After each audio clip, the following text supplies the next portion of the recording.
de 22 anos, nós também organizar torneio internacional de bolas criollas internacional aqui na mês na Papaya Ranch. Para começar, nós está começar dia de obreiro, 1 de maio, nós está começar 10 horas de manhã, com o acto não oficial, apertura, tiramento de a primeira bala.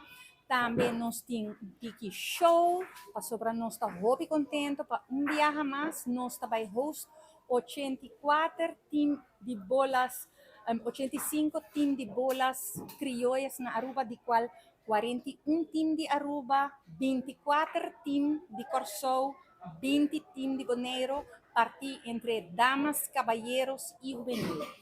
Nós está pedi, mané, nós está bisa patur, ainda na miwak, nós ainda não está apoiar bolas, para engrandecer bolas, nós está sinti que bolas esperando, hobby grande back, hobby entusiasmo, também vou bisa disso acerca, de hobby team comercial a 30 horas aqui, se não se encatur, nós não acaba nem para 10 de maio, de mama, pero está sina, pero interessa subir mais hobby mês.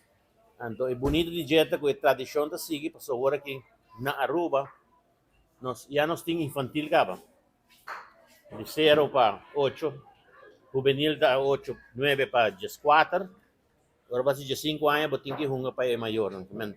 E a você acaba que nós temos base de infantil, juvenil, e a grande, manhã que nós stop, nós temos seguro que tem base que tem futuro.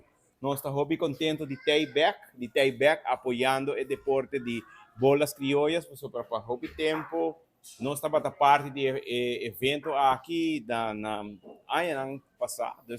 Para agora aqui eu trouxe com hobby orgulho, nós está parte de trouxe de prestigioso deporte aqui com maneira macabra escuta tem assim uma corrida aqui na Aruba com não somente na Aruba, mas também internacionalmente, e contento de para nós estar parte de uma organização de bolas criollas,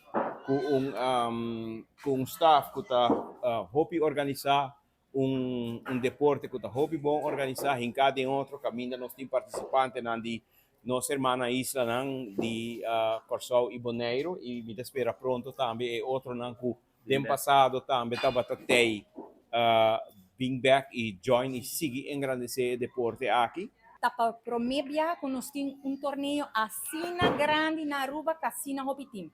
Já acaba êxito na Tour Team.